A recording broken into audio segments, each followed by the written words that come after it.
Azul Flawan. Bonsoir tout le monde. Merci d'être là pour ce nouveau café littéraire. Et j'ai l'honneur et le grand plaisir de recevoir mon ami Farid Alilat, qui a fait du bon boulot. Hein. Et donc, il a fait une biographie très intéressante de l'ancien chef de l'État algérien, Bouteflika. Et donc, Farid Alilat est journaliste depuis de longues années. Donc, il a travaillé dans beaucoup de médias. Il a écrit dans un journal qui n'existe plus, qui s'appelle L'Observateur à l'époque, un hebdomadaire. Il a été rédacteur en chef du Matin. Il a été directeur de Liberté. Il a créé aussi un site internet excellent aussi sur l'Algérie. Malheureusement, il a arrêté. Et aujourd'hui, il est journaliste à Jeune Afrique. Farid, bienvenue. Merci. Merci. Est-ce que vous m'entendez? Très bien. Voilà. Très bien. Et il mérite les applaudissements, c'est vrai. Merci. Alors Farid, comment est né ce livre, Bouteflika, l'histoire secrète, aux éditions du Rocher? Alors, j'ai commencé à m'intéresser à Bouteflika en 98. Quelques jours après qu'il ait manifesté sa volonté de se porter comme candidat à la succession du président Yamin Zawal, qui a démissionné en septembre 98. Et donc depuis 98, donc, j'ai commencé à m'intéresser à Bouteflika. Et en 2002, juste après la publication de mon livre sur les événements de Kabylie, vous ne pouvez pas nous tuer, nous sommes déjà morts, j'avais signé un contrat avec un éditeur français pour faire une biographie de Bouteflika. Donc en 2002, j'avais commencé à travailler sur lui. Et j'avais à l'époque commencé des entretiens avec des premiers ministres, des ministres, des diplomates, des amis de Bouteflika. Et ensuite, pour des raisons professionnelles et privées, j'ai arrêté j'ai mis en stand-by le livre, travaillé ou approché ou connu Bouteflika, c'est-à-dire j'ai eu des entretiens avec notamment 4 premiers ministres de Boutef, dont un est en prison aujourd'hui, des généraux à la retraite, des diplomates, des officiers des services de renseignement, des amis de Boutef. Je suis parti à plusieurs reprises au Maroc, à Oujda, là où est né Boutef, là où il a vécu. J'ai travaillé, j'ai enquêté sur lui ici à Paris, à Genève, à Alger. Et donc, ce livre, c'est la somme de 20 ans de travail sur lui.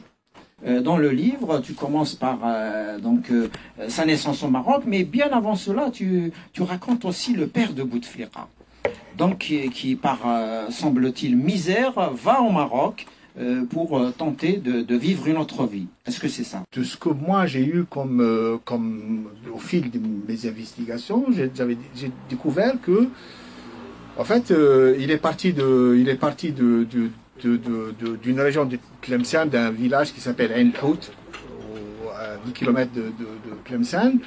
Il est parti vers les années 20 au Maroc. Ensuite, juste après, il a été recueilli par une espèce un notable, un personnage très connu au Maroc qui s'appelle Haj Boussif, le Khbarji. Le Khbarji, c'est quelqu'un qui ramène l'information. Le père de Bouteflika était connu comme une espèce d'informateur. Et d'ailleurs, au lycée, au collège ou au lycée, on appelait Bouteflika Oulid el-Biya. Oulid el-Biya, c'est le fils de l'indicateur. Et au cours de mes investigations, j'avais découvert que le père de Bouteflika a reçu la Légion d'honneur. Il était fait chevalier de la Légion d'honneur le 1er janvier 1937. Bouteflika n'a jamais parlé de son père parce qu'il avait honte de son père. Parce qu'il avait honte du passé de son père. Donc il quitte, à l'appel du FLN en 56, il quitte le lycée. Donc au lieu de rejoindre la révolution comme l'ont fait beaucoup de centaines, peut-être de milliers d'Algériens, alors il passe son temps à Oujda entre le hammam de sa mère, enfin pas le hammam de sa mère, le hammam où allait sa mère, le hammam Boussif. J'ai visité à plusieurs reprises. Et il fait office de scribe, espèce d'écrivain public à Oujda, et ensuite il fait une demande pour intégrer la police municipale ou la gendarmerie de Oujda. Et sa demande, qui a été appuyée par son père, n'a pas reçu l'avis favorable parce qu'il lui manquait 3 centimètres. Il n'avait pas la taille requise. Je reviens sur toujours Boumedienne parce que c'est un personnage central dans la vie même de Bouteflika et de la vie aussi de tout un pays qui est l'Algérie, bien sûr. Donc il sympathise tout de suite quand il se rencontre, j'imagine, donc parmi l'armée des frontières. Ou qu'est-ce qui se passe? Et là, quand Bouteflika a été intégré dans les rangs de l'ALN, il fait 3 missions en tant que contrôleur de l'ALN. Ensuite, il est recruté comme secrétaire particulier de Boumedienne. Boumedienne est devenu une espèce, non seulement un protecteur de Bouteflika, mais voilà, c'est presque le père. Le père que Bouteflika n'a jamais eu. Et donc il devient ministre des Affaires étrangères, et on raconte souvent, rapidement Farid, qu'il serait le responsable du coup d'État de 1965. Est-ce que c'est vrai, est-ce que c'est faux? Non, il n'est pas responsable du coup d'État, il est le catalyseur du coup d'État. Un jour, en 1975, Bouteflika est chargé par Boumedienne d'aller faire une mission au Maroc. Il rencontre Hassan II. Et après l'entrevue entre Hassan II et Bouteflika, Bouteflika sort, je crois c'est à Rabat, il sort, il fait une déclaration. Il fait une déclaration qui n'est pas conforme avec la position de l'Algérie sur le Sahara occidental. Et quand il revient à Alger, Boumedienne lui dit « Mais enfin, est-ce que tu es le ministre des Affaires étrangères de Hassan II ou le ministre des Affaires étrangères de Boumedienne ?» pour vous dire le peu de confiance que Boumedienne plaçait en Bouteflika. Et ce n'est pas simplement sur ce dossier. Par exemple, sur le dossier des relations entre l'Algérie et le monde arabe, il a vécu à Genève, il a vécu dans une villa qui a été mise à sa disposition par son ami Mustapha Berry, qui était son frère de lait. Ensuite, il a vécu dans un appartement aussi à Genève, juste à côté du lac Le Mans. Ensuite, il a vécu aux Émirats, où il a travaillé comme conseiller obscur de Cheikh Zayed. Il touchait une très bonne rente. Il a été logé à l'hôtel intercontinental où il avait une suite payée à l'année. Ensuite, il a vécu aussi à Damas, en 83, où il a été pris en charge par Carlos. Il est 18 après les événements d'octobre, donc il n'a pas vraiment perdu pied par rapport à ce qui se passe en Algérie. Mais il n'a jamais perdu pied. Il n'a jamais perdu pied. Il n'a jamais. Moi, je dis que Bouteflika est animé par 2 obsessions. Voilà. L'obsession de conquérir le pouvoir et l'obsession de garder le pouvoir. Ma question est simple. Est-ce que, à votre avis, il n'arrive pas un peu trop tard à ce livre? Voilà. Merci. Est-ce que mon livre n'arrive pas trop tard? Il n'y a jamais de temps pour écrire un livre. Voilà. Il n'y a jamais de... Voilà. Comme je vous l'ai dit tout à l'heure, je voulais écrire ce livre en 2002, aussi pour des raisons professionnelles. Voilà. Ce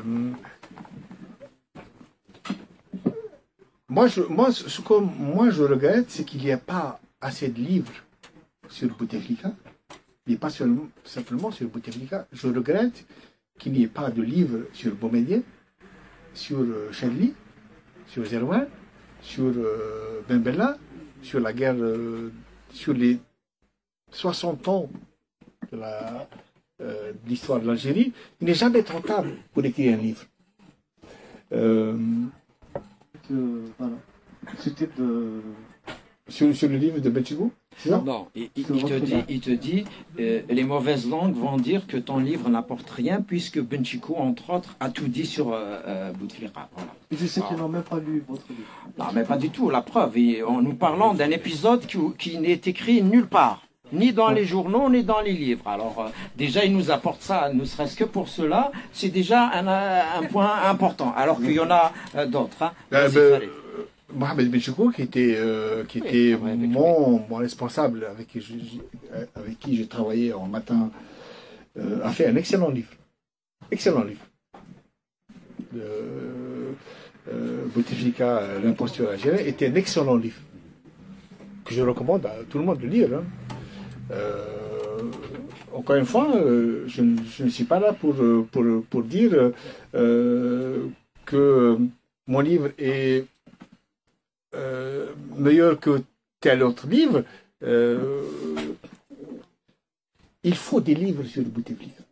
Le livre de Benchiko a été publié en 2003. Entre 2003 et 2019, il s'est passé beaucoup de choses.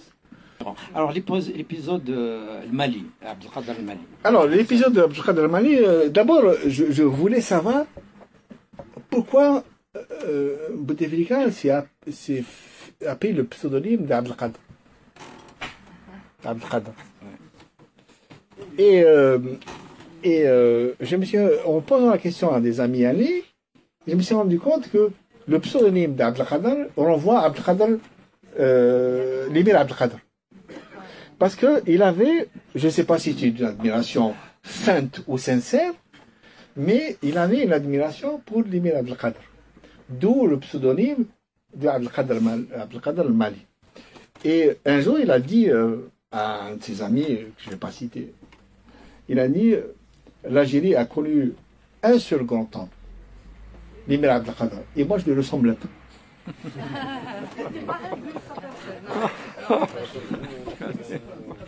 Non. Tu sais, il y a une phrase que je cite dans le livre, je cite Bouteflika dans le livre, il dit, quand il revient en 2005, de son ulcère hémorragique, il revient et quelqu'un lui dit, Monsieur le Président, je suis très content, je vous raconte comme ça, tu vois. Monsieur le Président, c'est très bien que vous soyez revenu aux affaires du pays, le pays a besoin de vous, vous avez tant de choses à donner, et Bouteflika dit à cette personne, je n'ai pas fait assez de mal aux Algériens. Il lui dit, je n'ai pas fait assez de mal aux Algériens. À plusieurs reprises avec un de ses amis, Sirif Belkacem, qui est un ami intime à lui, et qui m'a raconté les dessous des dessous des négociations. Voilà. Pendant que Bouteflika négociait avec les militaires en 93, Bouteflika voyait très souvent, parce que tous les soirs chez Belkacem, il lui dit une chose. Pendant qu'il négocie avec les militaires, il lui dit une chose. Il lui dit, et ça c'est chez Belkacem qu'il me raconte. Il lui dit, Chérif, trouve-moi une astuce pour dire non aux militaires. Les généraux les trois principaux généraux qui ont soutenu cette candidature, c'est-à-dire Lamari, Nezar et Toufir, au bout du premier mandat, ils ont regretté d'avoir choisi. Et souvenez-vous, Lamari dit m'a choisi le moins mauvais des candidats. Voilà.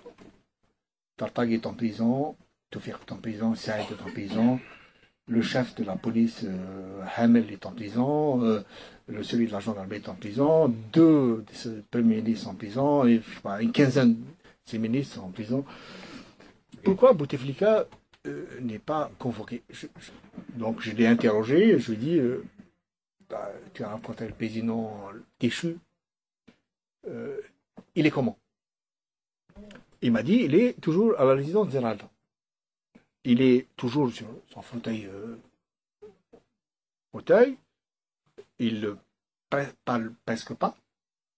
Un personnage tel que moi, personnellement, j'ai travaillé sur lui pendant 20 ans. En travaillant, en écrivant ce livre, j'ai découvert un personnage que je ne connaissais pas et pourtant je le connais. Voilà. Très bien dit. Si tu veux, avant de donner la parole à la salle, on va continuer un peu notre discussion. Si tu veux, on va faire un peu le parcours de cet homme. Alors, dans le livre, tu commences par sa naissance au Maroc, mais bien avant cela, tu racontes aussi le père de Bouteflika. Donc, qui par, semble-t-il, misère, va au Maroc pour tenter de vivre une autre vie. Est-ce que c'est ça? Alors, encore une fois, en écrivant ce livre, je me suis dit, on ne peut pas comprendre les 20 ans de Bouteflika, on ne peut pas comprendre la chute de Bouteflika si on ne s'intéresse pas aux 20 ans de règne de Bouteflika. Et si on s'intéresse, on ne peut pas comprendre les 20 ans de Bouteflika si on ne s'intéresse pas à sa traversée du désert. Et on ne peut pas comprendre la traversée du désert si on ne s'intéresse pas aux 17 ans, aux 16 ans qu'il a passé comme ministre des Affaires étrangères. Et on ne peut pas comprendre les Bouteflika comme ministre des Affaires étrangères si on ne revient pas à l'origine de Bouteflika. Là, je réponds à la question. Donc,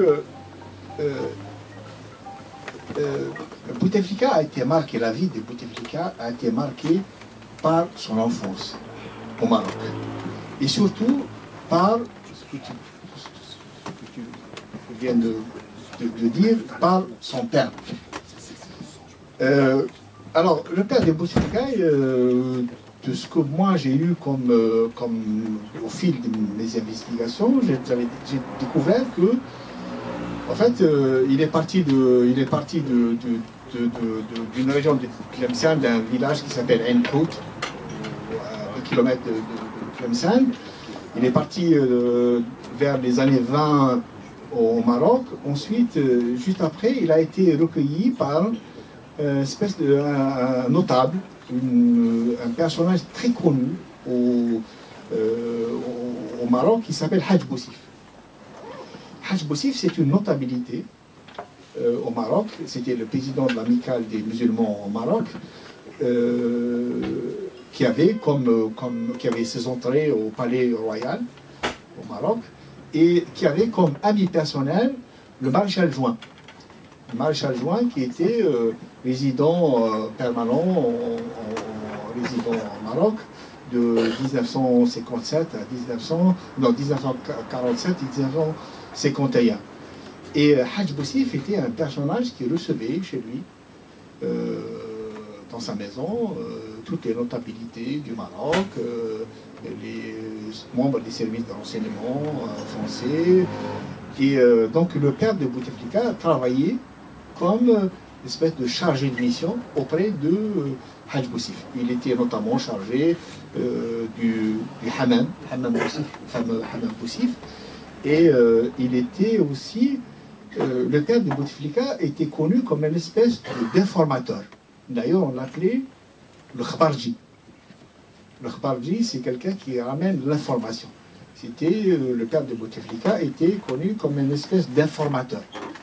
Et d'ailleurs, au lycée, au collège ou au lycée, on appelait Bouteflika Oulid el-Biya. Oulid el-Biya, c'est le fils de l'indicateur. Et au cours de mes investigations, j'avais découvert que le père de Bouteflika a reçu la Légion d'honneur. Il était fait chevalier de la Légion d'honneur le 1er janvier 1937, dans le protectorat du Maroc, au Maroc, sous le protectorat français. Et je me suis posé la question, pourquoi le père de Bouteflika a reçu la Légion d'honneur peut-être parce qu'il était simplement un informateur. L'informateur, l'indicateur de l'administration marocaine, l'administration française.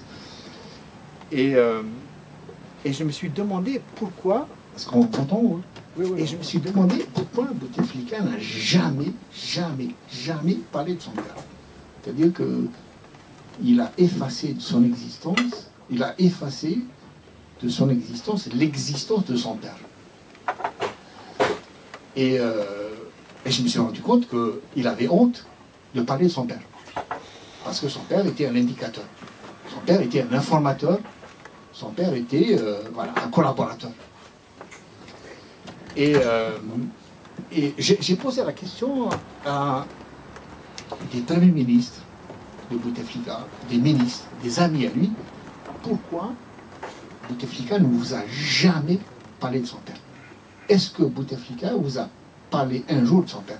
La réponse est jamais. Jamais il nous a parlé de son père. Et je me suis... ma conclusion, c'est que Bouteflika n'a jamais parlé de son père parce qu'il avait honte de son père. Parce qu'il avait honte du passé de son père. Et Boumedienne, un jour, sur son lit d'hôpital à Moscou, il a dit à un de ses amis, j'ai été le père que Bouteflika n'a jamais eu. Et je me suis posé la question, pourquoi cet homme n'a jamais voulu parler de son père?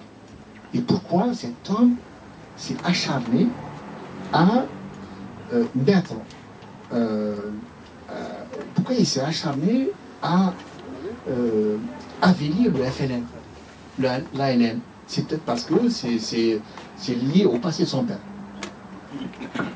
D'accord. En tout cas, il a souvent parlé de sa maman, qui est la deuxième femme de son père, n'est-ce pas?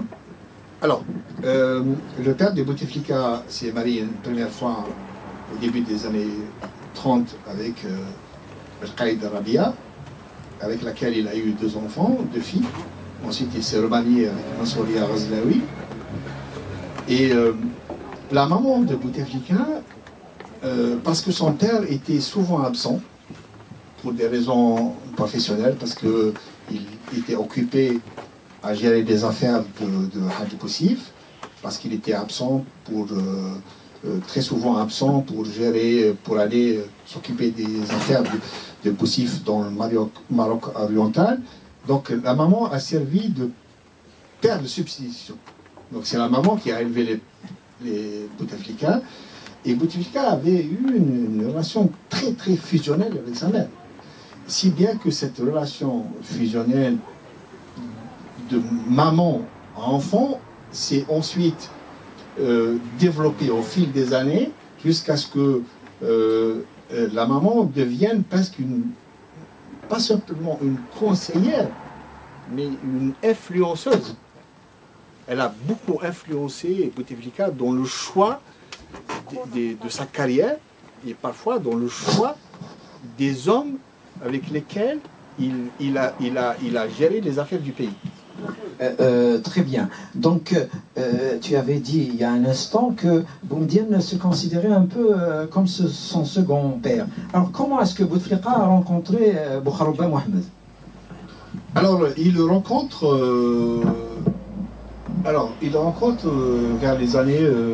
une fois que Bouteflika a été... Enfin, il y a une chose que je dois préciser sur le parcours, sur l'engagement de Bouteflika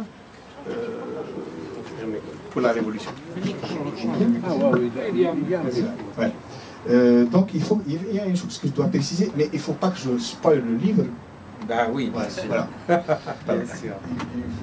Il ne faut pas que tu racontes tout le livre. Tu as raison. Il ne faut pas que je raconte tous les livres. Oui, bien sûr. Donc, en 56, en mai 56, le FLN fait un appel aux lycéens et aux étudiants algériens pour rejoindre l'ANN, la Révolution.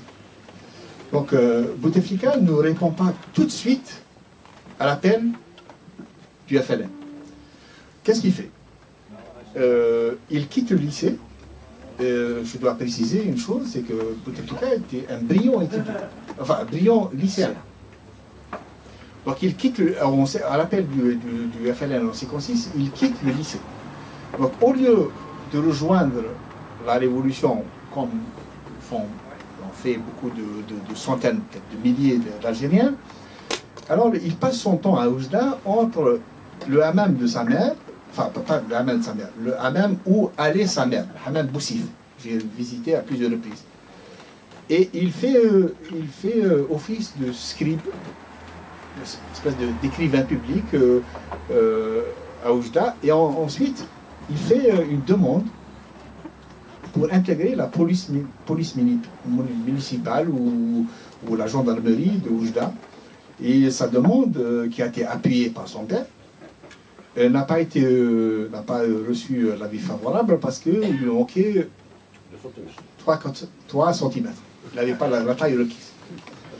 Et donc, il ne rejoint pas tout de suite l'appel du FLN et il se rend à un bureau de recrutement de l'ALN à Oujda en novembre 56. Décembre 56. Et là, la personne qui est chargée de son recrutement, qui s'appelle un certain Zawi, quand il le reçoit, il lui dit « Zawi, je ne sais pas si tu as une relation avec lui. » Je ne suis pas de l'Ouest. D'accord. T'inquiète pas. Et donc, ce capitaine, ou ce commandant, je ne me souviens plus de son grade, quand Bouteflika arrive dans le bureau de recrutement, il lui dit « Tu dégages d'ici. Tu es venu laver l'honneur de ton père. » Parce qu'il connaissait le passé collaborateur de son père. Donc Bouteflika n'a pas été recruté tout de suite. Il a fallu l'intervention d'un notable de Oujda, un certain Bou Abdallah, qui est parti voir Boussouf, capitaine, enfin plutôt le colonel Abdelhafid Boussouf, qui lui a dit il faut le laisser, il ne faut pas que les enfants payent pour le parent. Et donc ensuite, ce notable est parti voir le capitaine Zawi, ou le commandant Zawi, je ne me souviens plus, et il lui dit la même chose, il ne faut pas que les enfants payent pour le parent. Donc, et là, c'est là que Bouteflika a été recruté au sein de la Révolution. Donc il a fallu 8 mois entre l'appel du FLN et le moment où il a été recruté pour que Bouteflika rejoigne l'ALN.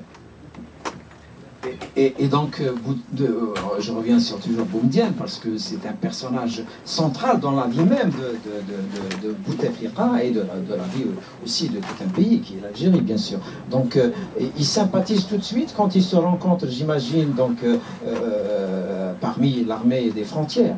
Ou qu'est-ce qui se passe? Et là, quand Bouteflika a été intégré dans les rangs de l'ALN, il fait 3 missions en tant qu'un contrôleur de l'ALN. Ensuite, il est recruté comme secrétaire particulier de Boumediene.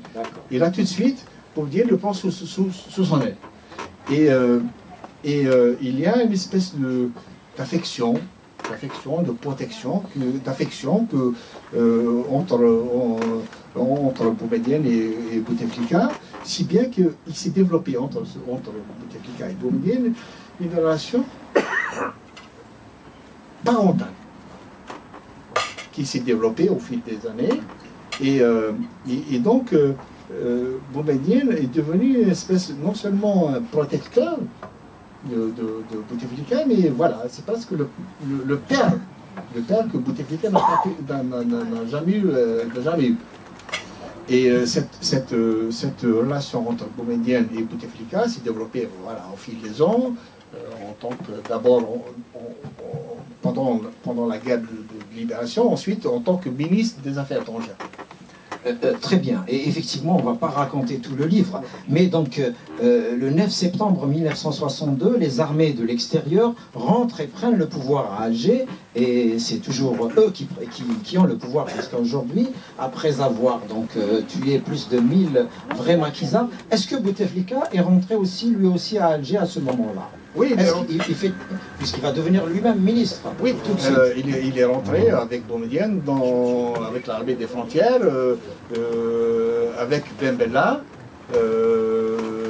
pour devenir ministre d'abord pour devenir ministre député de l'EMSEM, ensuite ministre de la jeunesse et des sports, ensuite en 63, la mort de Christie, il devient ministre des Affaires étrangères. Et donc il devient ministre des Affaires étrangères, et on raconte souvent, rapidement Farid, qu'il serait le responsable du coup d'État de 1965. Est-ce que c'est vrai, est-ce que c'est faux? Non, il n'est pas responsable du coup d'État, il est le catalyseur du coup d'État. Parce que au départ, Ben Bella avait pris affection pour ce jeune homme. Ensuite, au fil des ans, les relations entre Bouteflika et Ben Bella se sont dégradées, si bien qu'au début de 1965, Ben Bella a décidé de se séparer de Bouteflika. Et donc, un jour, je me souviens plus, parce qu'il y a tellement de... Oui, bien sûr. Et avant le coup d'État de 1965, un soir ou un jour, Ben Bella convoque Bouteflika et lui dit, voilà, j'ai décidé de te relever de tes fonctions comme ministre des Affaires étrangères. Et là, tout de suite, Bouteflika est parti voir Boumedienne pour lui dire, voilà, Ben Bella a décidé de me relever de mes fonctions. Et c'est à partir de cet événement que le coup d'État du 19 juin 1965 s'est déclenché. En fait, Bouteflika a servi comme catalyseur de ce coup d'État. C'est vrai que les relations entre Boumedienne et Ben Bella étaient plutôt exécrables, mais si vous voulez, Bouteflika a servi de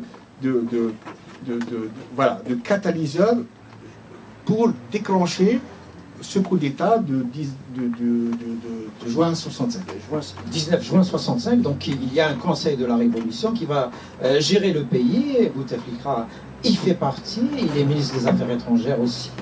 Et quand en 71, Boumedienne nationalise les pétroles, semble-t-il Bouteflika n'était même pas au courant. Comment se fait-il? Alors, ce qu'il faut savoir, c'est que au début de son premier mandat, si je peux parler ainsi, au début de la prise de pouvoir de Boumedienne en 65, Boumedienne n'était pas très... Boumedienne, c'est pas un politique, c'est un militaire. Donc il n'était pas très porté sur la politique étrangère. Donc, à partir de 67, Boumedienne commençait à s'intéresser à la politique étrangère du pays. Et il s'est rendu compte qu'il dépendait un peu trop de Bouteflika. Donc, dès 67-68, il a commencé à instaurer une sorte de diplomatie parallèle. C'est-à-dire qu'il avait le chef, le ministre des Affaires étrangères, qui était Bouteflika, qui, il faut le préciser, Bouteflika, c'est pas un homme, c'est pas un ministre qui travaille.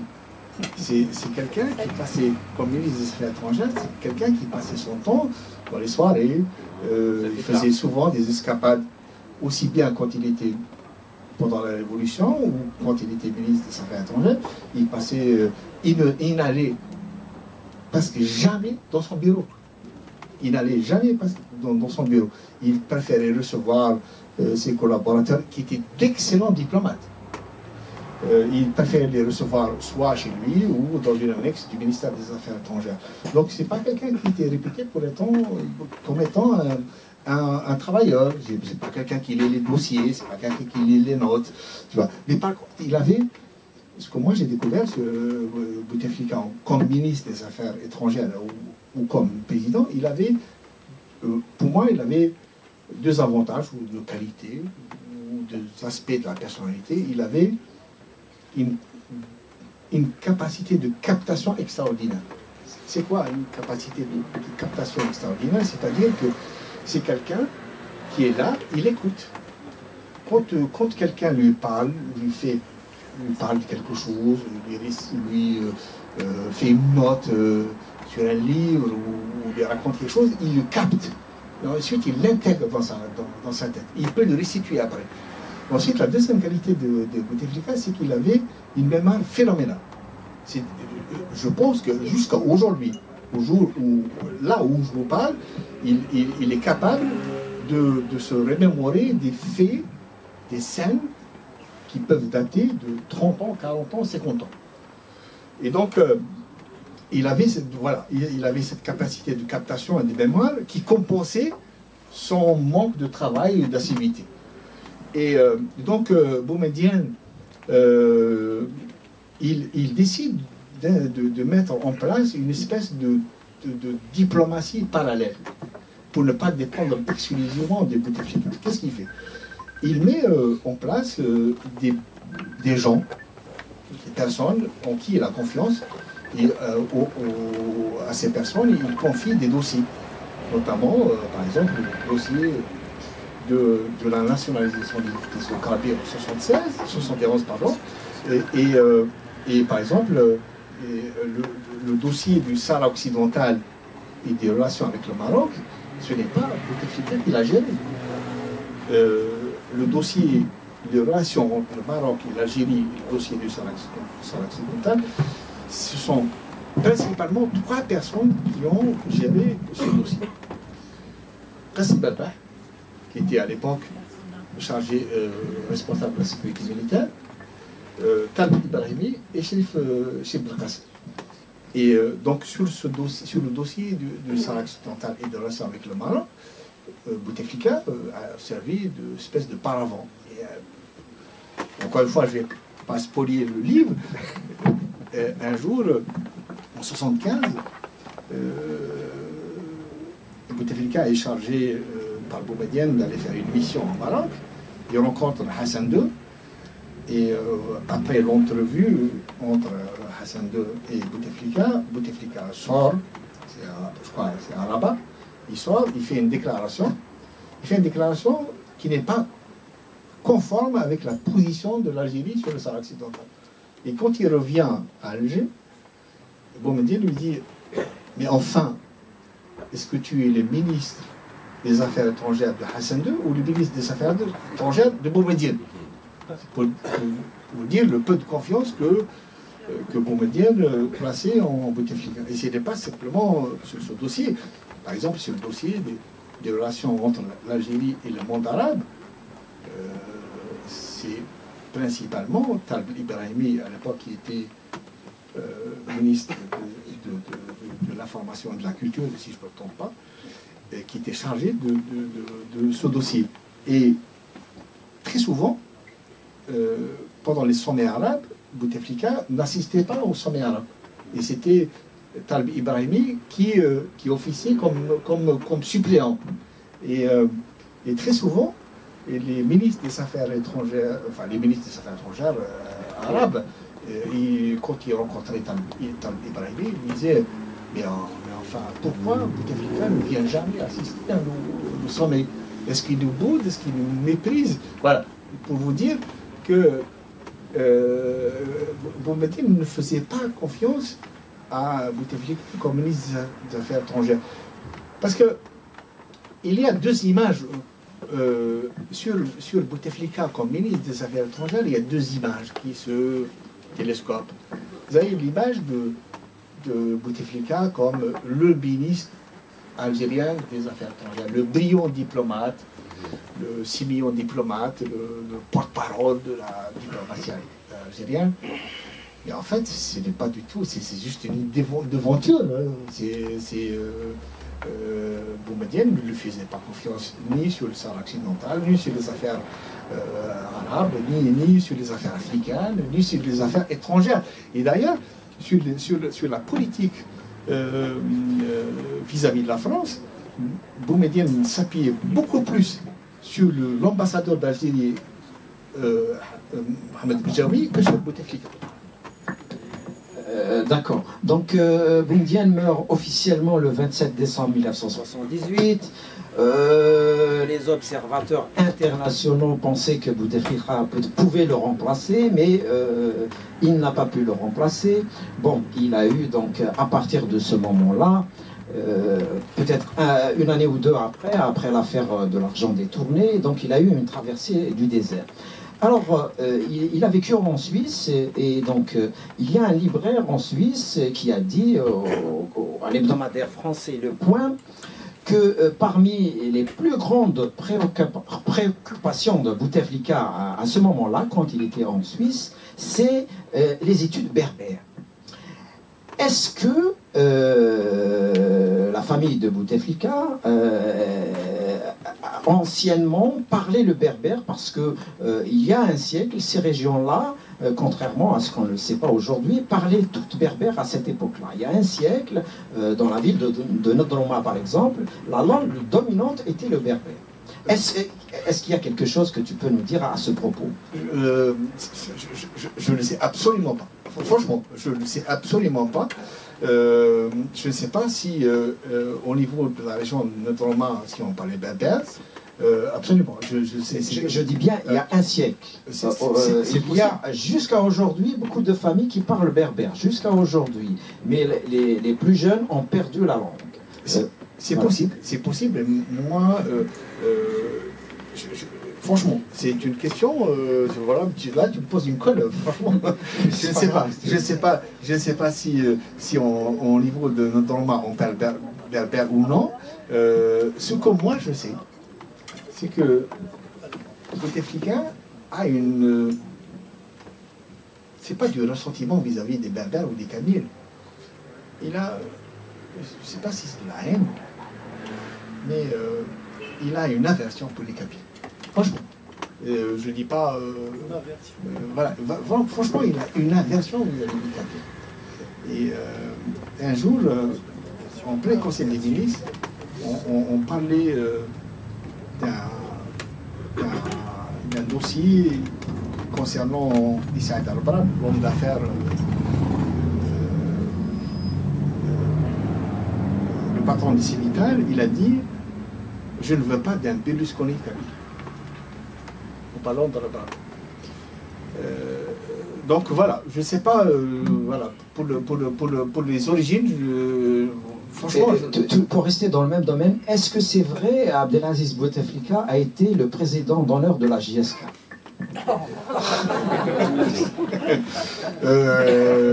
Je ne sais pas s'il a été président d'honneur de la GSK.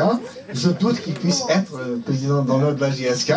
Mais je sais, encore une fois, je sais qu'il a une c'est pas de la haine, mais franchement, il a une aversion pour les Kabyles. Je sais pas. Je sais pas. Peut-être que c'est une aversion politique, hein, parce qu'il a beaucoup d'amis qui sont kabyles. Hein. Je vous donne ici une information. Abdelaziz Bouteflika a assisté à l'enterrement du père de Saïd Saadi. Il n'était pas en fonction à ce moment-là, donc il est venu en Kabyle. Donc, il a quand même des relations avec beaucoup de Kabyles. Ben, ça n'a pas empêché d'avoir comme Premier ministre Selal qui est d'origine kabyle, et ça n'a pas empêché d'avoir comme Premier ministre Ahmed Ouhia qui a été kabyle, qui a été Premier ministre pendant un maximum de 11 ans. Absolument. Donc, nous savons que Bouteflika va revenir au pouvoir. Juste une question. Tu parlais tout à l'heure de la traversée du désert de Bouteflika. Bouteflika a dit « J'ai fait une traversée du désert qui a duré 20 ans », sur lesquels il ne s'est jamais expliqué. Jamais.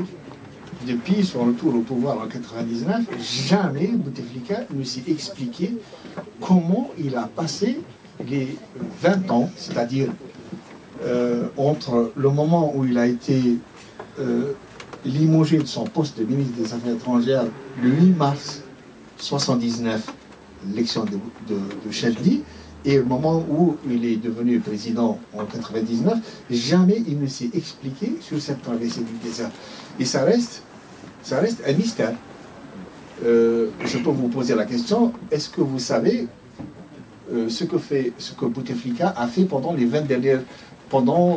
sa traversée du désert? Vous ne savez pas. Lui-même ne s'est jamais exprimé sur cette question. En travaillant sur ce livre, j'avais découvert que, en fait, ce n'est pas une traversée du désert. Parce que quand on dit une traversée du désert, ça veut dire qu'on a vécu une vie pénible, voilà, on a traversé des moments difficiles. Alors qu'en fait, Bouteflika a vécu entre Paris, il avait un appartement dans le 16e arrondissement parisien qui lui a été mis à sa disposition par un opposant marocain qui est Mohamed Diouri. Ensuite, il a vécu à Genève, il a vécu dans une villa qui a été mise à sa disposition par son ami. Ensuite, il a vécu aux Émirats, où il a travaillé comme conseiller obscur de Cheikh Zayed. Il touchait une très bonne rente. Il a été logé à l'hôtel intercontinental où il avait une suite payée à l'année. Ensuite, il a vécu aussi à Damas, en 83, où il a été pris en charge par Carlos. Ah oui, fameux Carlos.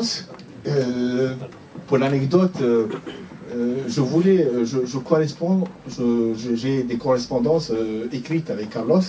Je voulais aller le voir en prison, mais j'ai pas eu l'accord de la direction de la prison pour le voir. Mais Carlos m'a livré son témoignage par écrit, et donc il a été accueilli par Carlos en 83 pendant 6 mois à Damas. Voilà, donc pendant cette traversée du désert, il a été, je dirais, choyé, y compris par Chedli. Chedli Benjid, qui n'arrêtait pas de pourfendre, qu'il accusait d'être... comment dirais-je, il accusait Chedli d'être responsable de sa disgrâce, alors que Chedli, franchement, Chedli lui a rendu beaucoup de services. Absolument. Mais au fait, Bouteflika revient en Algérie en 87. Il signe même le communiqué des 18 après les événements d'octobre. Donc, il n'a pas vraiment perdu pied par rapport à ce qui se passe en Algérie. Mais il n'a jamais perdu pied. Il n'a jamais perdu pied. Il n'a jamais. Moi, je dis que Bouteflika est animé par 2 obsessions. L'obsession de conquérir le pouvoir et l'obsession de garder le pouvoir. Et à partir du moment où les militaires l'ont écarté de la succession de Boumedienne en 1978, il a tout fait, absolument tout fait, pour revenir au pouvoir. En 1993, à la fin du mandat du HCE, il a été sollicité par les militaires pour gérer la transition. Il a négocié avec les militaires et les militaires ont satisfait à toutes les conditions, absolument toutes ces conditions. Et au moment où il devait donner la réponse définitive aux militaires, il s'est rétracté. Il a préféré fuir ou partir en Suisse parce que il avait, pour moi, le refus de Bouteflika de prendre la responsabilité en 1994 découle de sa peur d'assumer des responsabilités, des fonctions de chef de l'État. Donc, il a toujours été animé par d'abord par cette idée de prendre le pouvoir à tout prix, ensuite de prendre sa revanche sur les militaires, et une fois qu'il a pris sa revanche en 99, il a tout fait justement pour garder le pouvoir. Absolument. Et donc, justement, il a fait 2 mandats et il a refait la Constitution. Et donc, sa maman ne voyait pas bien le 3e mandat. Alors, quand en 98, avant même, juste avant, enfin, en 98, avant qu'il soit élu président, il avait une discussion avec Mme Habitat, qui était un de ses amis. Habitat, c'était l'historique du FLN, le président de l'Assemblée populaire qui a démissionné en octobre 90. Et Bouteflika lui a dit, l'essentiel c'est d'y arriver. Déjà, il voyait très très très loin. Et donc, encore une fois, je reviens à cette obsession d'arriver au pouvoir. Et je reviens à ce que tu disais sur la mort de Boumedienne. À la mort de Boumedienne, la mère de Bouteflika a dit à un de ses amis, un ami de la mère de Bouteflika qui me raconte la scène, et lui dit Dieu, j'espère que mon fils devienne président, ne serait-ce qu'un jour. C'est-à-dire que, voilà, c'est pour dire que aussi bien la mère que le fils avaient cette obsession d'être un jour président. Et donc, quand Bouteflika est arrivé au pouvoir en 1999, il avait voilà, cette idée, cette obsession de durer. Et l'idée de changer la Constitution en 2008 n'est pas née en 2008, elle est née déjà au premier mandat. Il avait dit à son chef de gouvernement à l'époque, il a dit, on va faire 2 mandats, ensuite on va changer la Constitution pour rester le plus longtemps possible au pouvoir. Donc voilà, en 2008, quand il décide de changer la Constitution adoptée par Zeroual en 86, qui limitait les mandats présidentiels à 2, et ça même, parce que Bouteflika, comme je le disais tout à l'heure, il avait une relation fusionnelle avec sa mère. Jamais il ne pouvait entamer sa journée de travail sans aller lui rendre visite. Et s'il ne pouvait pas lui rendre visite parce qu'il était à l'étranger, il l'appelait. Donc il prenait conseil tout le temps de sa mère. Il prenait conseil de sa mère, il discutait de tout. Et donc sa mère, avant qu'il change la constitution de 2008, donc il fait part à sa mère de son intention de changer cette constitution, et sa mère lui dit, c'est bon, tu as fait 2 mandats, il faut partir la tête haute, ce 3e mandat te perdra. Et il lui a dit, si jamais je ne me porte pas candidat, ils sont capables de ne pas ramener les journaux au bureau. Là. Voilà, voilà, Bouteflika en une phrase, tu viens de le résumer. Est-ce que mon livre n'arrive pas trop tard? Il n'y a jamais de temps pour écrire un livre. Voilà. Il n'y a jamais de... Voilà. Comme je vous l'ai dit tout à l'heure, je voulais écrire ce livre en 2002, aussi pour des raisons professionnelles. Voilà.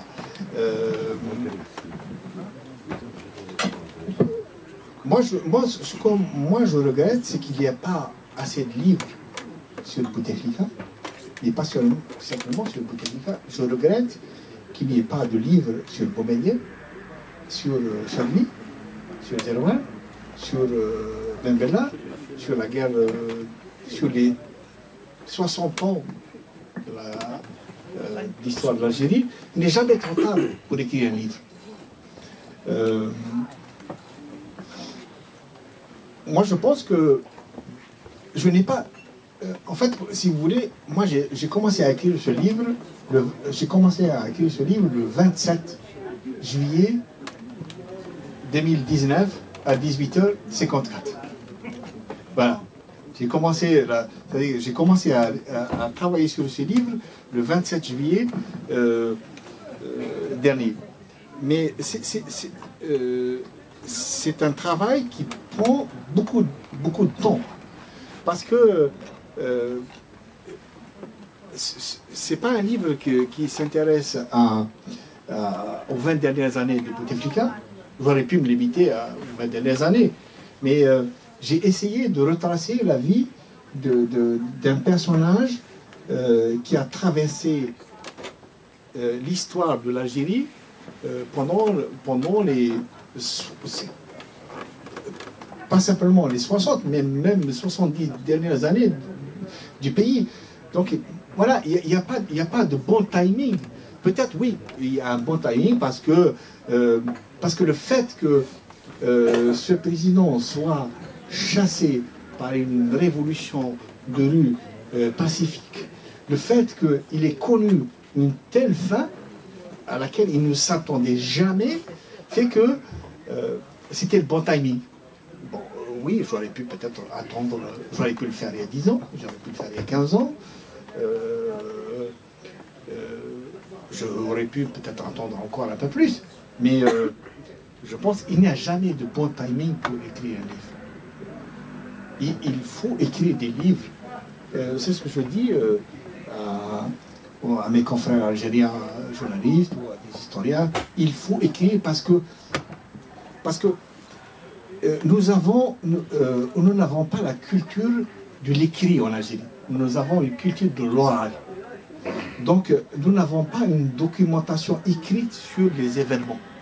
Donc, plus on passe du temps à attendre, plus nous avons des acteurs de cette histoire qui disparaissent. Soit parce qu'ils sont morts, soit parce qu'ils sont atteints par l'âge, soit parce qu'ils ne veulent pas parler.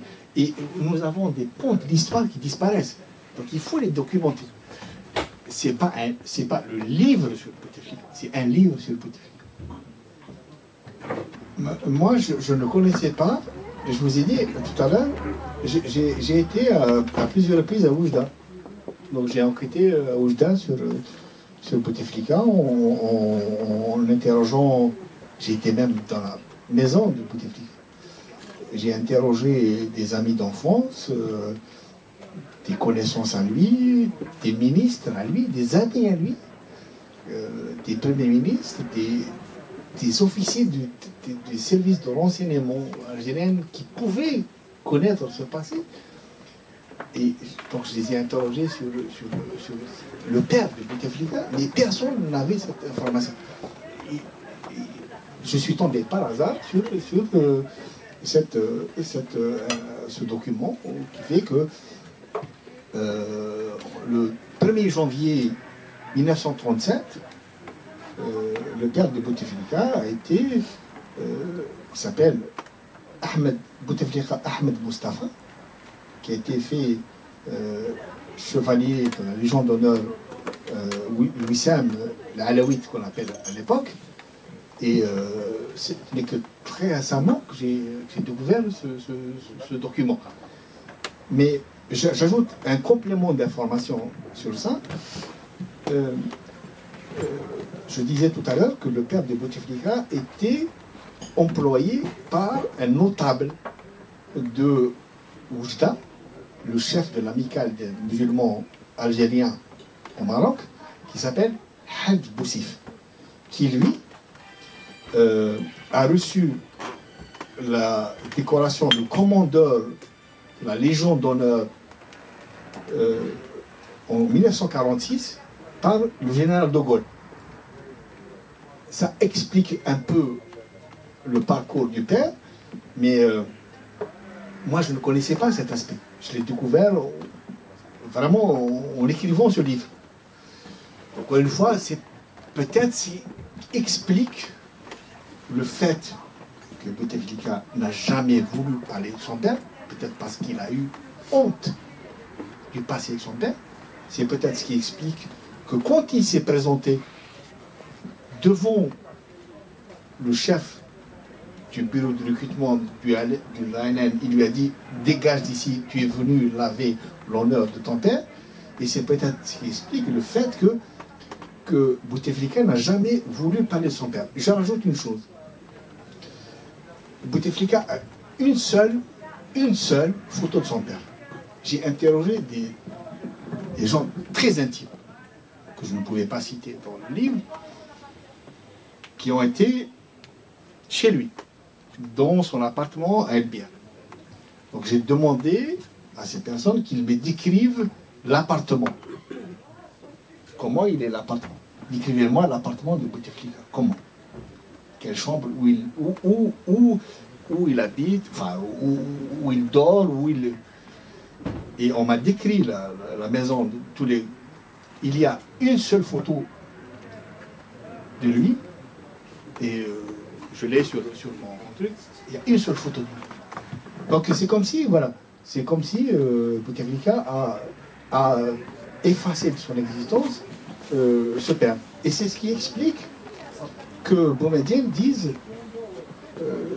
c'est pas sur son lit de mort, mais presque, à Moscou, j'ai été le père qu'il n'a jamais eu.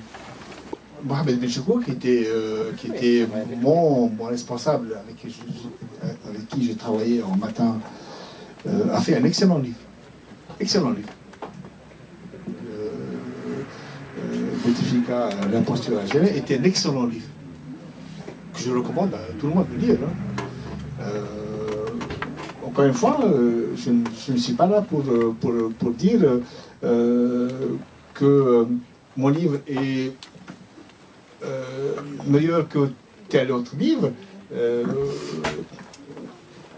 Il faut des livres sur Bouteflika. Le livre de Benchiko a été publié en 2003. Entre 2003 et 2019, il s'est passé beaucoup de choses. Donc, il faut apporter d'autres témoignages, d'autres écrits. Voilà, il faut qu'il y ait beaucoup plus de livres sur Bouteflika ou sur Chakli, sur d'autres responsables. Et encore une fois, je le dis en toute franchise, le livre de Benchiko est un excellent livre. Si je peux dire juste une phrase, ce sont deux livres différents. Hein. Le livre de Benchiko est un livre politique. Le livre de Farid, c'est une biographie. C'est une biographie presque à froid, mais qui rapporte les faits. Donc c'est un peu différent. Alors l'épisode Mali, Abdelkader Mali. Alors l'épisode de Abdelkader Mali, d'abord, je voulais savoir pourquoi Bouteflika a pris le pseudonyme d'Abdelkader. Et je me suis, en posant la question à des amis alliés, je me suis rendu compte que le pseudonyme d'Abdelkader renvoie à Abdelkader, l'émir Abdelkader. Parce qu'il avait, je ne sais pas si c'est une admiration feinte ou sincère, mais il avait une admiration pour l'émir Abdelkader. D'où le pseudonyme d'Abdelkader Mali. Et un jour, il a dit à un de ses amis, que je ne vais pas citer, il a dit l'Algérie a connu un seul grand homme, l'émir Abdelkader. Et moi, je lui ressemble un peu. Il n'était pas un bus à personne. Donc, l'été 2018, il reste, été 2018, il reste à peu près 8 mois, 9 mois avant l'élection présidentielle de 2019. Le conseil de famille, moi j'appelle le conseil de famille, et c'est comme ça que les choses se passent. Et le conseil de famille, c'est Abdelaziz Bouteflika, Saïd Bouteflika, Nasser Bouteflika et Zohor Bouteflika, la sœur. Donc le conseil de famille, à l'été 98, ils se réunissent, parce qu'ils se voient très souvent, ils se réunissent et qu'est-ce qu'on va faire pour l'élection présidentielle de avril 2019? Est-ce qu'on va aller vers un cinquième mandat? Ou si on ne peut pas aller vers un cinquième mandat, quelle est l'option qu'on va privilégier pour permettre au président de rester au pouvoir le plus longtemps possible et pour permettre au clan, à la famille, de se perpétuer au pouvoir? Donc la famille se résout à l'idée que ce n'est pas possible. L'idée de faire un cinquième mandat ne passerait pas auprès de l'opinion algérienne ni auprès de l'opinion internationale.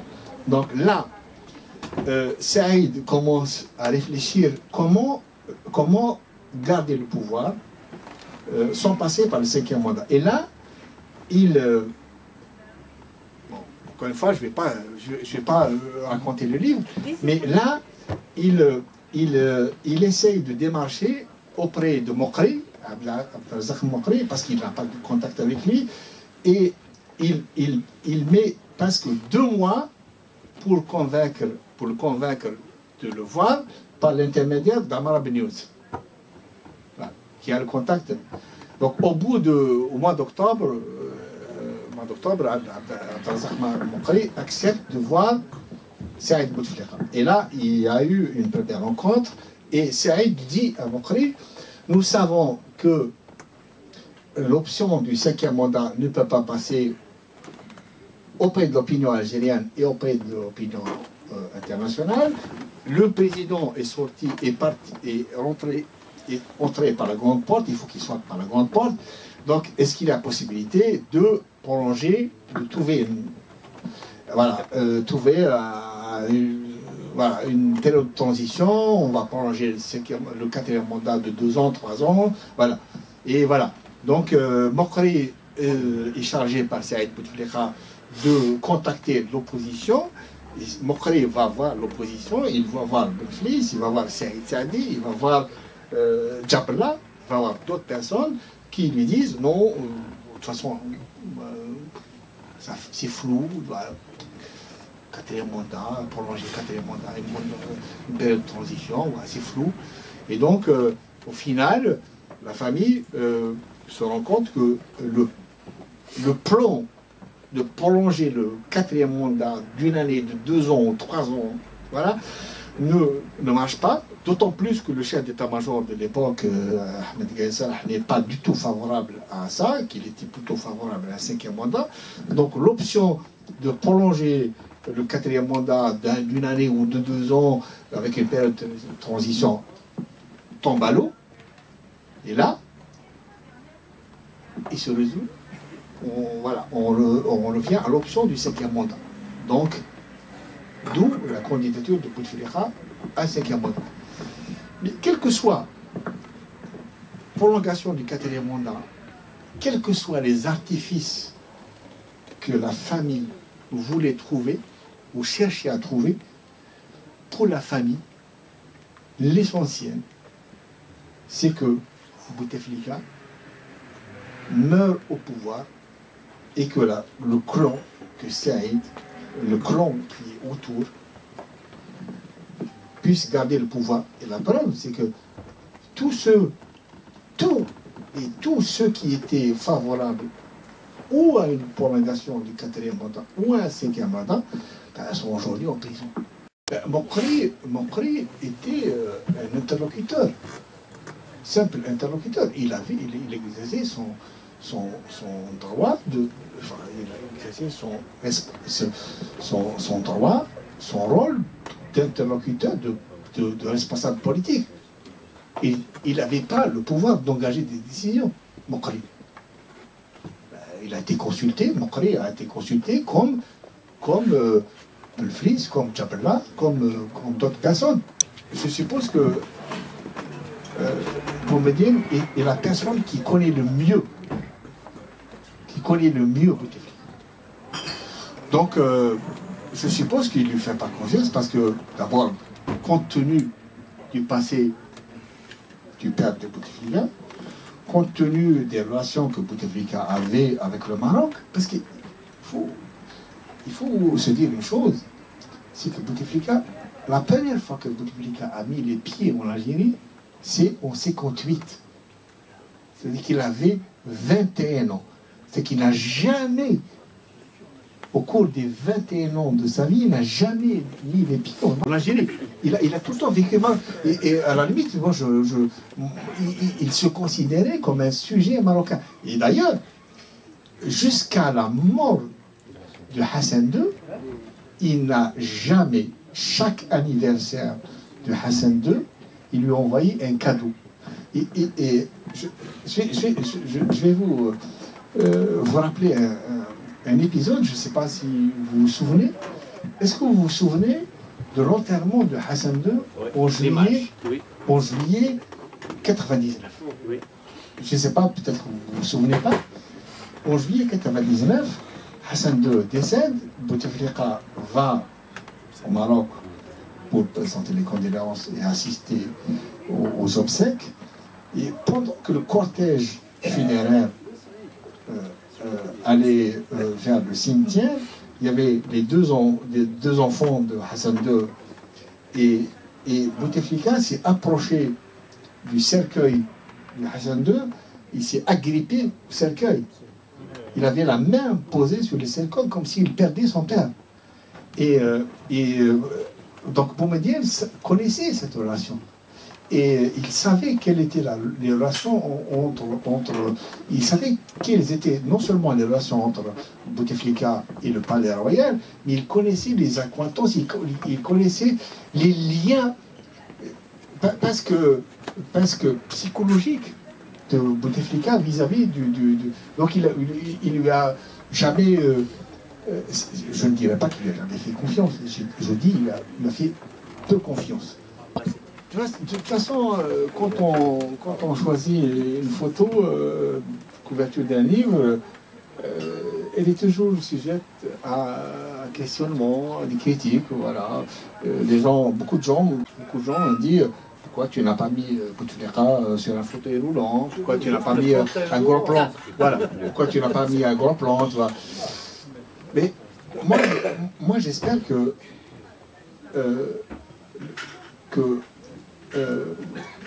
le livre ne s'arrête pas à la photo, ni au titre.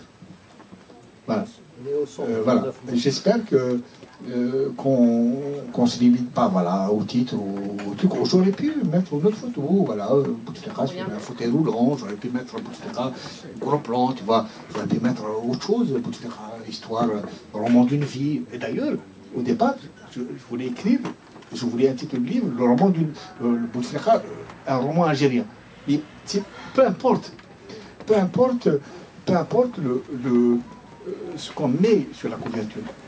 Pour moi, l'essentiel, c'est que ce qu'il y a dedans. Moi, je ne dis pas que c'est la biographie de Bouteflika. Je n'ai aucune prétention de raconter la biographie définitive de Bouteflika. Je raconte en 400 pages la vie d'un homme que j'ai connu, sur lequel je travaillais. J'aurais pu écrire encore 800 pages. Et il faut écrire des livres sur Bouteflika. Sur la Kabylie, j'avais écrit en 2002 le livre sur Vous ne pouvez pas le tuer. Je l'avais écrit à chaud parce que je l'ai publié en 2002. Ça retrace 4-5 mois, un truc. C'était un truc à chaud. Aujourd'hui, avec le recul, je raconte dans un épisode ce que je n'ai pas pu raconter à l'époque. Par exemple, sur le chapitre de la Kabylie, ce que je ne connaissais pas à l'époque, c'est que Bouteflika s'était engagé à limoger, et ça je l'ai eu de ses propres collaborateurs, s'est engagé à limoger à l'époque Yazid Zerouni, qui était ministre de l'Intérieur, et Ahmed Boustila, qui était le patron de la gendarmerie. Il s'était engagé à les limoger, il ne l'a pas fait. Ça, je ne le connaissais pas avant. Certainement que si demain, moi ou d'autres essayent de creuser sur l'épisode de la Kabylie, il y a millions de choses qui n'ont pas été révélées, qui peuvent être révélées. Mais je ne sais pas si je rends sympathique Bouteflika. Il y a une phrase que je cite dans le livre, je cite Bouteflika dans le livre, il dit, quand il revient en 2005 de son ulcère hémorragique, il revient et quelqu'un lui dit Monsieur le Président, je suis très content, je vous raconte comme ça, Monsieur le Président, c'est très bien que vous soyez revenu aux affaires du pays, le pays a besoin de vous, vous avez tant de choses à donner, et Bouteflika dit à cette personne, je n'ai pas fait assez de mal aux Algériens. Il lui dit, je n'ai pas fait assez de mal aux Algériens. Et la personne lui dit, Monsieur le Président, vous ne pensez pas ce que vous dites, vous avez encore beaucoup de choses à dire, beaucoup de choses à donner au pays. Et il lui dit, je crois que vous n'avez pas assez compris, je n'ai pas fait assez de mal aux Algériens. Et je pense que cette phrase est deuxième. Je crois que j'ai tellement écrit de papier sur Bouteflika depuis des années, je crois que j'ai utilisé cette expression, soit dans mes articles, soit dans mes statuts Facebook. Je crois que j'ai utilisé cette expression, le 5e mandat est une bénédiction pour l'Algérie. Parce que c'est cette candidature du 5e mandat qui a été l'étincelle qui a provoqué la révolution. Mais en même temps, moi je précise une chose, j'évite, soit dans mes écrits en Jeune Afrique, dans mes interventions, j'évite d'utiliser le terme hirak. Pour moi, ce n'est pas un hirak. Pour moi, ce n'est pas un mouvement. Pour moi, c'est une révolution. Ce qui s'est passé à partir du 22 février, c'est une révolution. Pourquoi c'est une révolution? Parce que c'est une révolution qui a dégagé un régime qui est là pendant 20 ans et qui voulait se perpétuer au-delà de toutes les considérations, au-delà du bon sens, au-delà de la raison. Et pourquoi pour moi c'est une révolution? Parce qu'elle a permis aux Algériens d'arracher ce qui leur était confisqué, c'est-à-dire l'espace public, l'expression libre. Pourquoi c'est une révolution? Parce que ça a permis aux Algériens de se réconcilier avec ce qui leur a été confisqué. Par exemple, l'emblème national, l'emblème amazigh. Et ça, pour moi, c'est une révolution. Et pour moi, c'est une révolution parce qu'elle a permis aux Algériens de mettre fin à une présidence à vie. Cette présidence à vie plutôt, voulait se perpétuer au-delà du président à vie. Donc, oui, c'est une bénédiction dans le sens où Bouteflika aurait pu choisir un autre destin. C'est qu'il aurait pu sortir, dire, voilà, je ne fais pas un 5e mandat, je pars et je laisse. Mais c'est mal connaître Bouteflika. Bouteflika, comme l'a dit Mohamed Cherif Sadia à son cardiologue quand il est revenu d'un voyage en Afrique du Sud, il a dit 2000, ça doit être juin 2000, il a dit Bouteflika, c'est Del Mouradia et El Alia sans escale. C'est exactement ça. Encore une fois, je reviens à cette obsession de Bouteflika de conquérir le pouvoir. Voilà, en 1978, il a été écarté du pouvoir par un groupe de militaires qui ont décidé de mettre Chadli plutôt que lui et plutôt que Yahyaoui. En 93, entre 93 et 94, il a négocié encore une fois avec des militaires, encore une fois, qui y ont satisfait à toutes ses exigences. Il a posé des conditions. Voilà, je vais être président sans contre-pouvoir, etc. Bon, je ne vais pas m'étaler là-dessus. Donc en 93, en 94, il a négocié avec les militaires, discussion, et au dernier moment, il a préféré quitter, plutôt fuir vers la Suisse, plutôt que d'assumer les responsabilités, parce qu'il avait peur d'assumer les responsabilités. Il avait peur d'assumer les responsabilités. Parce qu'à l'époque, en 93-94, les pays étaient guerre civile, terrorisme, situation économique catastrophique. Il ne pouvait pas assumer ses responsabilités. Il ne voulait pas assumer ses responsabilités. En 93-94, tout ce qui intéressait Bouteflika quand les militaires l'ont approché, c'est de prendre sa revanche sur les militaires qui l'ont empêché d'être président en 1978. Une fois qu'il a obtenu sa revanche, et d'ailleurs, il y a une scène extraordinaire au ministère de la Défense. Bouteflika, au ministère de la Défense, il fait un discours devant le haut commandement militaire. Il fait un discours, et le haut commandement militaire l'applaudit. Et là, c'était son jour de gloire. Vous imaginez que cette personne qui a été écartée par les militaires en 1978, Là, en 94, si mes souvenirs sont bons, je ne me souviens pas exactement de la date de la réunion au niveau du commandement militaire au ministère de la Défense. Et là, vous imaginez ce type faire un discours devant le haut commandement militaire et le haut commandement militaire l'applaudir. Je vais vous dire une chose. Moi, j'ai discuté à plusieurs reprises avec un de ses amis, Chérif Belkacem, qui est un ami intime à lui, et qui m'a raconté les dessous les dessous des négociations. Voilà. Pendant que Bouteflika négociait avec les militaires en 93, Bouteflika voyait très souvent, parce que tous les soirs chez Belkacem, il lui dit une chose. Pendant qu'il négocie avec les militaires, il lui dit une chose. Il lui dit, et ça c'est chez Belkacem qu'il me raconte, il lui dit, Chérif, trouve-moi une astuce pour dire non aux militaires. Et chez Belkacem, il dit, mais c'est l'expression texto de chez Belkacem. Il dit, mais t'es con, Bouteflika. Abdelaziz, t'es con. Tu aurais dû dire aux militaires, moi j'utilise deux vice-présidents, Lamari et Cheboté. Cheboté, c'était à l'époque le chef du mouvement islamique armé. Et là, ils te diront tout de suite, on te refuse. Tu vois, c'est-à-dire que pendant qu'il négociait avec les militaires, il cherchait un moyen de refuser l'offre des militaires. Et donc, au moment où il devait donner la réponse aux militaires, il a pris la fuite, il est parti en Suisse.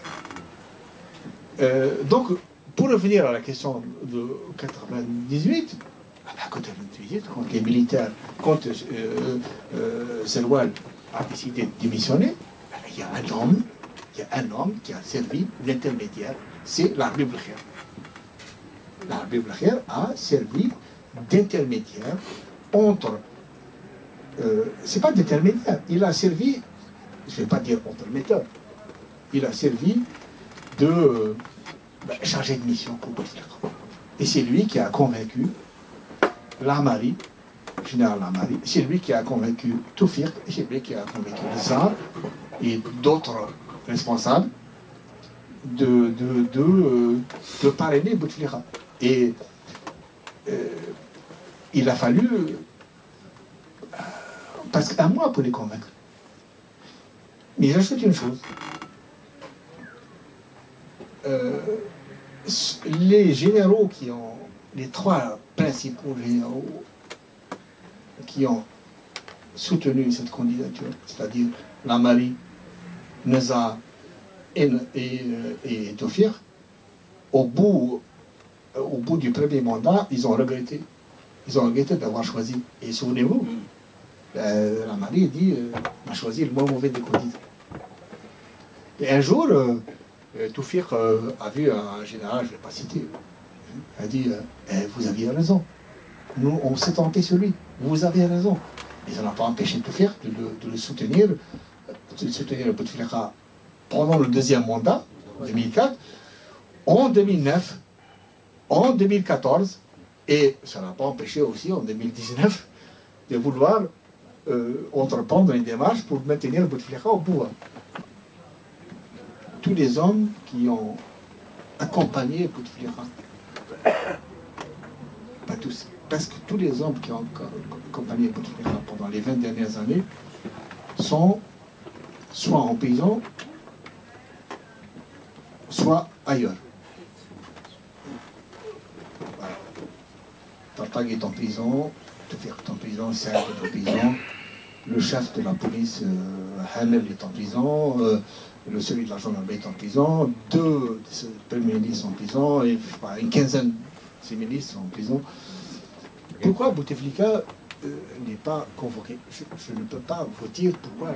Ce que moi je peux vous dire, c'est que moi j'ai discuté avec, je le raconte dans le livre, moi j'ai discuté avec une personne qui avait Bouteflika au mois de juin 2019. C'est-à-dire, lui il a quitté le pouvoir en avril, donc mai, juin, 2 mois. Donc je l'ai interrogé, je lui ai dit, tu as rencontré le président déchu. Il est comment? Il m'a dit, il est toujours à la résidence de Raja. Il est toujours sur son fauteuil. Il ne parle presque pas. Il est donc il est aphone. Il a un problème de solitude. Mais il a une conscience très très vive. C'est-à-dire qu'il comprend ce qu'on lui dit. Pourquoi il n'a pas été jusqu'à présent convoqué? Je n'en sais absolument rien du tout. Peut-être parce que son état de santé ne permet pas qu'un juge le convoque. C'est possible. Peut-être parce qu'il n'y a pas une volonté à l'époque. Il faut remettre les choses dans le contexte. Après la démission de Bouteflika, le véritable décideur, c'était Gaïd Salah. Peut-être que Gaïd Salah ne voulait pas nous convoquer. Peut-être qu'il avait du respect pour Bouteflika qu'il a servi pendant 14 ans. Peut-être qu'il avait du respect pour l'ancien Moudjahed que lui considère. Je n'en sais absolument rien du tout. Le fait est que, bon, il n'est pas convoqué. Mais je vous dis une chose, en toute franchise, je n'ai pas d'informations. De toutes les façons, si un jour, si demain, un juge convoque Bouteflika, il ne peut pas l'entendre, parce qu'il ne peut pas parler. Mais par contre, sa convocation est symbolique. Le fait de convoquer devant un juge, un président qui a géré les affaires du pays pendant 20 ans est vraiment symbolique. Quel est le président ou quelle est l'autorité aujourd'hui qui peut assumer cette décision? Je n'en sais rien, je ne peux pas vous dire. Cette absence du père n'a pas empêché ce jeune homme de vouloir d'être ambitieux. Dans le livre, je raconte un épisode. Pour moi, il illustre cette ambition. Et ce n'est pas uniquement une ambition, mais pour moi, c'est une obsession. Alors, la scène se passe.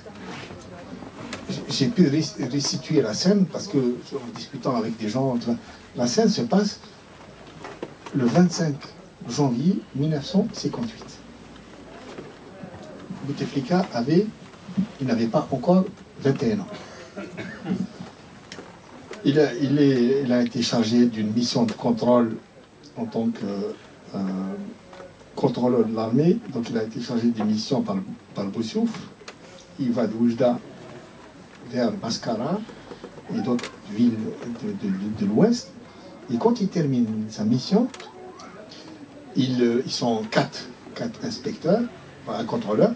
Et donc, avant de regagner Oujda, un soir, ils se rencontrent autour d'un repas frugal. Et dans la discussion, l'un d'eux dit si jamais l'Algérie accède à l'indépendance, qu'est-ce que tu vas faire? Et un dit moi, j'ai envie de poursuivre mes études. Et toi, qu'est-ce que tu vas faire? Moi, j'ai envie de faire une carrière militaire. Et toi, qu'est-ce que tu vas faire? Moi, j'ai envie de faire des études. Et toi, Bouteflika, qu'est-ce que tu vas faire? Moi, je veux devenir président. Allah, il n'avait pas encore 21 ans, il avait cette ambition. Tu vois, il avait cette ambition. Et c'est ce que je disais tout à l'heure, sa mère, alors que le corps de Boumediene n'était pas encore, était encore chaud. Sa mère disait, Dieu fait qu'il soit président, ne serait-ce qu'un jour.